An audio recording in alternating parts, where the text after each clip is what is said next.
Cheerio. I hope all are well. So, in case you've never watched me before, these are simply my opinions. It's all my opinions. I'm speculation, everything. Hook me up, hit like, and if you like me, hook me up even more and hit subscribe. So, I wanted to cover the Jeffrey Lacasse police interrogation. And I try to like I'm a valley girl. I try to keep my videos 20 minutes or less. And another thing is, as I'm listening to these interrogations, and I'm always doing something. I may be washing dishes, and I have my little notepad and my pencil next to me, or I'm on the treadmill. And I was 6 minutes into this interrogation, and I thought, oh my goodness, I'm gonna have to go to a room silent and listen to this. This is madness. I'll try to keep this under 3 parts, but oh my goodness. If you've watched me before, or at least on this case, I've told you I believe Wendy was not a paid woman of the night, but how the Beach Boys sang a song, get around, she gets around. It's a little different than that, but Wendy, she got around. I was listening to the jurors speak. They're talking to that dude surviving the survivor. Please, no offense, Joel is your name. I don't like you. You're too arrogant for me. And I apologize, just my opinion, my 2 cents. But I had to listen to you to hear the jurors.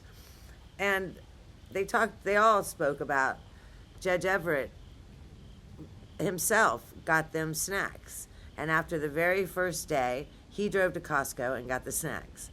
And I thought, well, look at Judge Everett. If anyone is making sure people don't get hungry, it's going to be Judge Everett. And then I was looking up to see where Wendy lives now. And I don't remember, Colorado or something. Apparently, she has a pretty serious boyfriend. I've heard that she's either done the paperwork or has spoken to her attorney. Now, who knows how we heard this. That she's taking care of her boyfriend will adopt the 2 boys, should she become otherwise engaged. That's a huge commitment for him. However, remember, they have a trust that's set up by Dan, and I'm not sure if it includes Social Security, but she's receiving $5,000 a month. So I may take care of 2 teenage boys for $5,000 a month. I don't know. $5,000 a month, that may not go as far as one would think. But anyway, I looked to try to find what Jeffrey, he prefers Jeffrey, what Jeffrey Lacasse is doing these days. Jeff, if you happen to come across my videos, I'm a teeny tiny little content creator. I am just joking. I do my best to put a little humor into the madness of murder. So lighten up. I believe you are a beta boy, similar to Travis Kelce and Prince Harry. I hope you're not anymore. But I've heard that Jeff Lacasse is very happily married, and I think I heard he has 3 children, but I could have just made that up in my pretty little head. But he's a wimp. I'm sorry. He was I believe part of the reason he was with Wendy was for sex. In the very first police interview, he tells them she has this incredible sex appeal. And Jeff's a good-looking guy, so it's not as if he's not had women. Jeff had himself also come out of a divorce. He had moved from Phoenix to Tallahassee. I don't know how long he had been in Tallahassee, but he is, as of today, he's written 3 books. He's a social worker, so the beta thing makes a little bit of sense. Just teasing. He's written 3 books, but hopefully he's writing a 4th book, My Life with Wendy. The dude, the last dude that, it looked like something almost caught on fire. The last dude that Meghan Markle married, Trevor something, he's remarried to a billionaire's daughter. He has a few kids, and he's very, very happy with his life. So that's what people say. Why doesn't he come out and say something? He doesn't want that drama. Although I have heard that he's talking about writing a book, and I will buy that one. But, what was my whole point? Oh, Jeff Lacasse's family, they don't need that drama. I couldn't find a picture. I mean, I spent a good solid 6 minutes looking this up. But his wife doesn't want to be in the grocery store and have someone, and especially in Tallahassee, where now everyone in Tallahassee knows the case. The majority of people around the country know, but I've asked 2 people if they've heard of this, and neither one of them had heard of it. So it depends on if, if crime's your jam. If you understand what I'm saying, right down below. But Grant, he works on grants. He is an associate professor, so I think he's stable. He is not tenured, but he works on grants. And did you know that 99% of grants will go the way the funder wants? Isn't that just a weird, weird coincidence? Same with scientists. 99% of the grants will go exactly the way the funder wants. It's so odd how that is. Back to the Wendy in Colorado. Wendy, it's a cute little house. It only looks 2 floors, a main level and an upstairs. It may have a basement. It just didn't appear to. It's 4 bedrooms. Okay, that makes sense. Wendy, boy 1, boy 2, and then a guest room or an office. It has 2 bathrooms. What? 2 bathrooms? How do you survive 4 bedrooms and 2 bathrooms? So is there a bathroom on the main level? She has company over, and someone says, "Excuse me, I need to use the loo." And she's like, "Oh, go up to the steps, first door on the left." Well, you would think that there's a bathroom down on the main level. So I don't know. And if that's the case, do all 3 of them share a bathroom upstairs? That's disgusting. I have a 14-year-old, and I have to put the hazmat material on to go into his bathroom. It is vile, absolutely vile.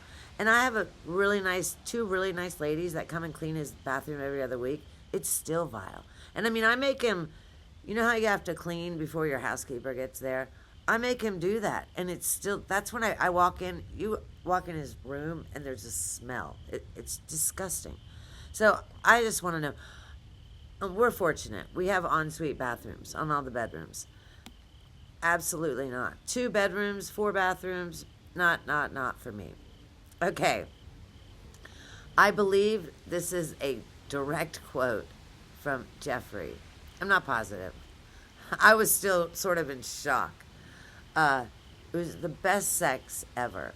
Now, I'm not sure if he said that or if I created that in mind. At one point, he's talking to Detective Ison, and he's like, "Well, whoa, you need to slow down. I'm maybe a little bit in the dark," and that's not exactly the term he uses, but it's something quite similar to that. When he did his first police interview, it was just within days of the murder. Well, this is now 8 months, so he has so much more clarity, and that makes sense to me. Now he's sitting around thinking, you know what? I can remember that night. So he talks about Wendy's a big crybaby. And I believe that. She wasn't. No, she was the baby of the family. Robert, the good one. And then Charlie. I almost want to skip some of this.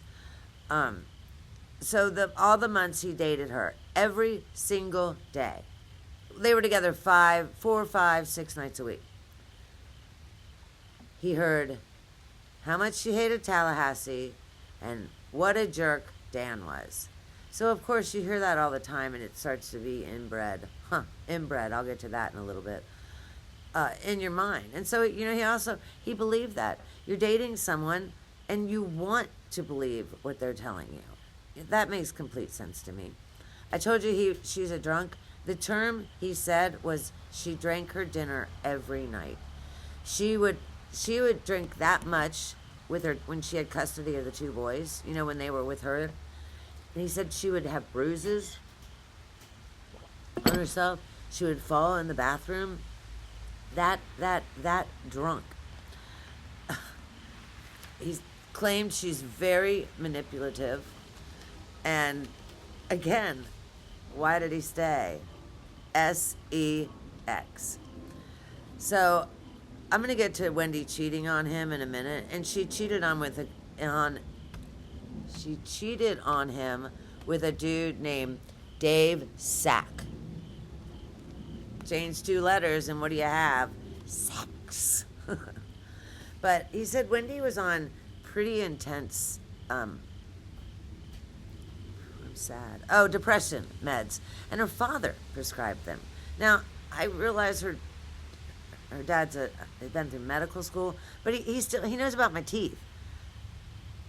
You know, he's 65, 70 years old. Maybe he does know more than the average doctor, but he's a stinking dentist. But Jeff's a social worker, so he's studied all of this medication. He's well aware of all the side effects and what it does. He made the statement that she was taking twice the amount that she should have taken. And then all of a sudden, and this was around March, the year of the murder, she suddenly decided to go off. Now, she would wean herself down a little bit, and he said, that's not the way you're supposed to do it. Just for example, I don't know anything about this stuff. If you're going to start weaning down, he made the statement that you go to the liquid medication. I don't know. It's easier. It was a depression medication that started with an L.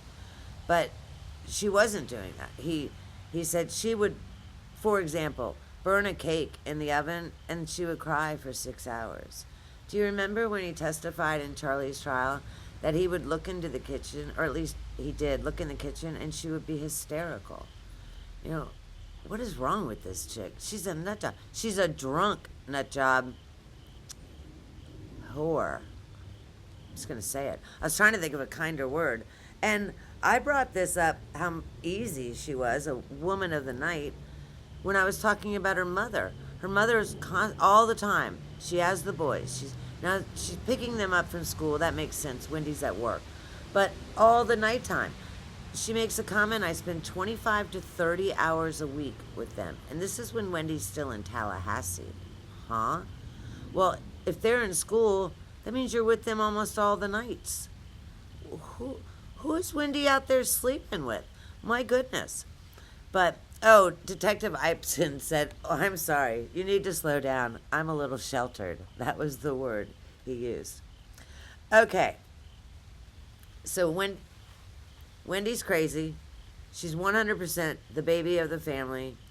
And she's manipulative and takes advantage of being the baby of the family. So now let's get to Professor Lacasse meeting the periodontist Charlie. You know, the driver of Charlie's jail truck, the transportation truck, stopped and got him Wendy's. And I think that's sweet. Was it a coincidence that he got him Wendy's? But I thought about that later. That means that corrections officer paid for that out of his own pocket. That was kind. You know, maybe he started a GoFundMe. You know, reimburse me for Charlie's number 2 and a Diet Coke. I've heard, and Katie Magbanawat said it in one of her interviews, that the one thing prisoners really, really want is a soda. And I've heard that from other prisoners. You know, some of my girlfriends. There's a guy I watch, I think he's called 23 and 1. And he sits back like this. He's a white guy. He's got whole sleeves on both. He wears his hat flat. And I watch him sometimes. He gets a little annoying sometimes. Sometimes. But he said the exact same thing, that when you're in there, a soda. You really, really want a soda. And I'm a soda girl. I grew up, we had a refrigerator in the garage. And every soda you wanted. You know, if you were in the mood for a Fanta orange, a Fanta grape. Back then they made Diet Right. Anyone? Oh, and they made Tab. My auntie loved Tab. But we were a big Coca-Cola family. I've told this story before. When Coke made new Coke, we drove to the 4 or 5 local states and bought as much Coke as we could possibly buy because my father was so horrified. And now they're going to move to real corn syrup. I hope I like it. I'm a big Coke Zero girl. I busted my boy the other night having more soda than he's allowed. He's allowed one soda every night at dinner. Well, I figured out he's having one in the morning, because I load the sodas. And then he may be having one at night. He may be having one at night. Well, I caught him. I told the old man, and I said, look, I really don't care. I was raised that way. And so we're not going to call him out. Let him go. Anyway, I don't know how I got from soda to wanting to talk about Charlie. Charlie, the wonderful periodontist. I have a periodontist. So Wendy and Professor Lacasse go to Charlie's house. This is the first time Jeffrey's going to meet Charlie. And it's Charlie and his girlfriend. And it's a girlfriend we've not heard of. She doesn't testify. And they get in the hot tub. Okay, so I think that's a little weird anyway. If I'm Jeff, I don't want to get in the hot tub with two people I've never met. I don't care that it's my girlfriend's brother. If I've met the girlfriend's brother a week or two prior or something, yeah, maybe, but no. People pee in hot tubs. I mean, and you really have less chance of getting caught versus a swimming pool where if someone swim past you and it's warm, like, oh, you're busted. Okay.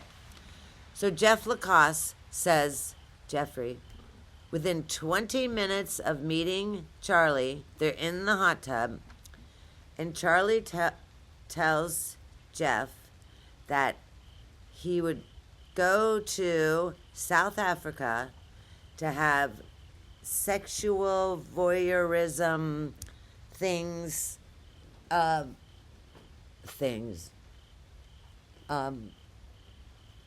get-togethers with underage ladies.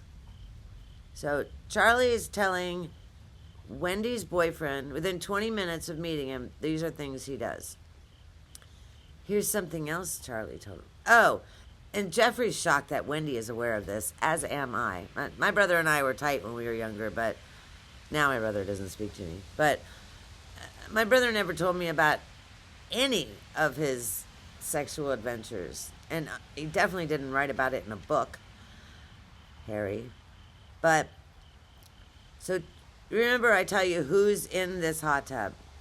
It's Professor Lacasse. And if you're watching, or your wife, I'm truly sorry. I have to mock you a little bit. Wendy, Charlie, and Charlie's current girlfriend. So Charlie starts telling this story. He said, you want to know what she did to me? And let's call her Betty. But she wasn't. She was from Korea. Charlie liked his women Asian. He said, she took me to a wedding. 400 people. I was the only white guy. And they were so mad that I was a white Jew, somebody punched me. So how I got her back? Okay, side note. You know that someone did not punch Charlie because he's a white Jew. He probably had a few beverages and said something vulgar. And it probably wouldn't surprise me if it was something, slightly racist.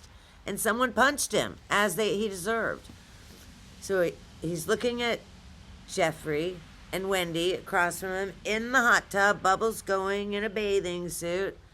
And this woman is sitting next to him. And he tells them, but you know how I got her back? When we got home that night, we were having sex, and I got a little rough with her, and I accidentally stuck it in the other hole. The high hole. The woman's sitting there. A, that you would do that. B, that you would tell the story to anyone. Well, maybe I could see you telling your boys in the locker room. But you would tell the story in front of this woman? What? Needless to say, they did not remain together. Because remember, he got to hook up with Katie, life in prison, fake boobs, marijuana, and then he hooked up with June. I get lost at the same courthouse, twice. Oh, Chinda. So he didn't marry the Korean girl that he accidentally did anal with just to prove her a point. But this is where I'm going to shut this video down. Let me see. Oh yeah, it works out perfectly. So Jeffrey caught Wendy cheating on him. Multiple times. Not multiple times. Well, maybe multiple times. But also with multiple men. So remember I told you Wendy the hoe? See, I saw a Jerry Springer one time. And the woman gets up. And what is she say? She's yelling at another woman. And she says, "You're a hoe.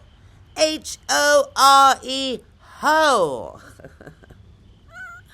See, Wendy doesn't really work. Wendy, wench, yeah, but... So Wendy got around. Do you remember when she referred to Dan as an STD? Well, do you want to know why she's someone who's concerned about STDs? Because her and old Dave Sack had sex with multiple people at the same time. Polyamor? Is it polyamory? Polyamory? I knew what it meant. It meant sex with more than one people at the same time. I don't know that I've ever said the word. I struggled with it a little bit. But when she and Jeff first started dating, or she and Dave had to talk her into it. It just took her a little bit of time, and she was all into that. But Jeffrey said she would come back with smack marks on her butt. Okay, so you know when you smack someone and it's red for a minute and then it goes away? Well, if you smack someone and it almost leaves a bruise, and you smack them that hard, it leaves a mark that's going to be there for a couple of days. Well, our little sweet, innocent, the state's not going to arrest me, Wendy, would come home with smack marks on her tush more than one time. You know what I thought about? I love the UK. I watch a lot of UK news. And in the UK, the eraser on your pencil is called a rubber. So can you imagine having a Brit sitting next to you in the classroom and he says, "Could I borrow a rubber?" And all he means is your eraser.